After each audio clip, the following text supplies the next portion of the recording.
all know there's never a chance of rain in Death Valley, but with the end of hurricane season coming up, students are being reminded just how easily Baton Rouge floods. Professor Jill Trepanier is a hurricane hunter who has the latest on what our forecast will look like in the upcoming weeks.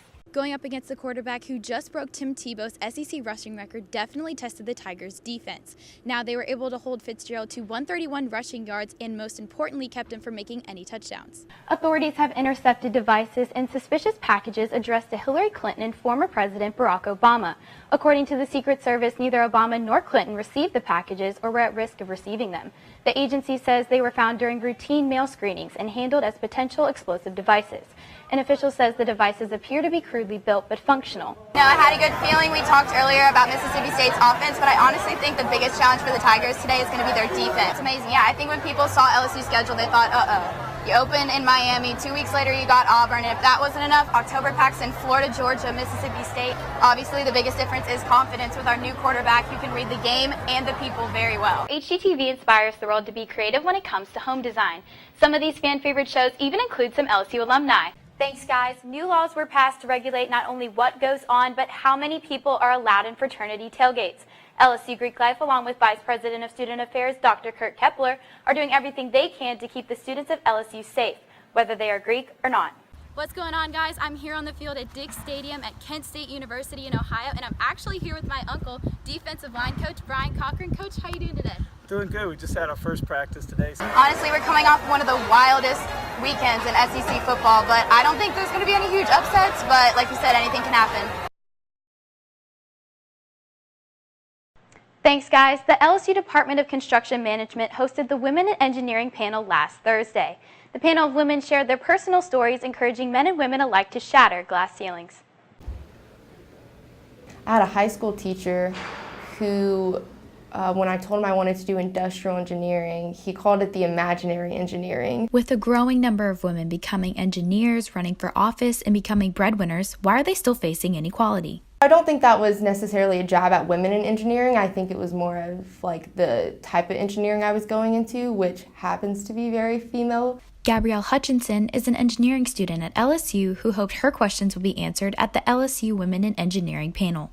I know it's like a male-dominated industry, but that just makes it even more amazing, I guess, when you can like work your way to the top and like break through that glass ceiling and like have a leadership position. I really want to change the dialogue about that, and let's start while our students are still in college and give them the tools they need to succeed so that when they get into the workforce, they don't feel intimidated and they feel like they are a valued part of the team, which they are.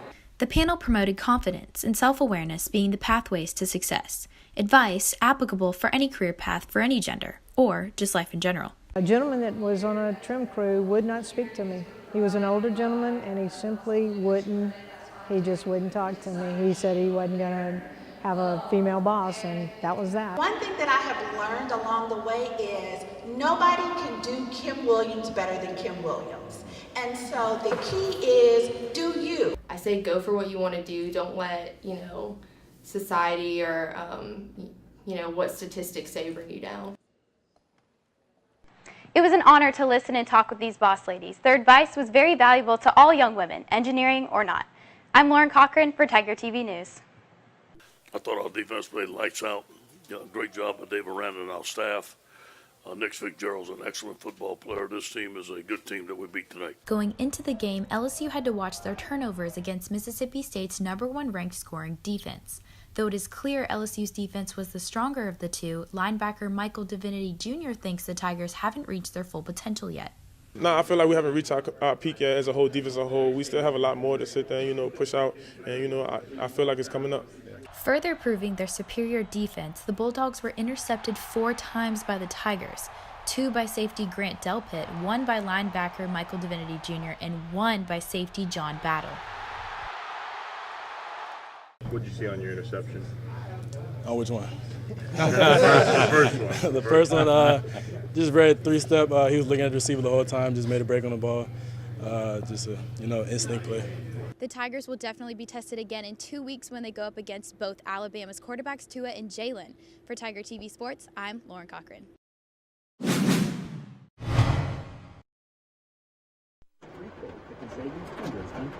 The concern over will Baton Rouge flood again, yes. It will. There's no question about that. August 2018 marks the 2-year anniversary of the 2016 Baton Rouge flood and also makes 1 year since Hurricane Harvey hit southeast Texas.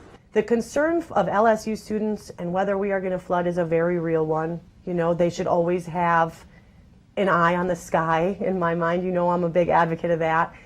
But I think a big part of it is just being aware. South Louisiana is below sea level, leaving it vulnerable to flooding.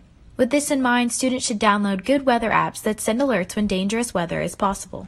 Turning on local radio stations while you're driving is another way to stay up to date on the latest weather conditions. With some showers throughout the day, a 60% chance of rain. Rain boots and a nice umbrella will get you a long way. I think Tropical Storm Gordon is going to do some pretty good damage to Alabama and Mississippi. All of I-90 is going to be underwater in about 24 hours. But that's normal for them. They're relatively used to that. Garrett Duncan is someone who was not used to the highway being underwater when he was stranded for days during the Baton Rouge flood in 2016. I got like halfway in between here in Covington about and just dead traffic. Like stopped for like 2.5 hours, like 3 hours. I was like calling my mom. It's like, Mom, what do I do? But I was the only car on like this 4-mile stretch of highway for like 2 days.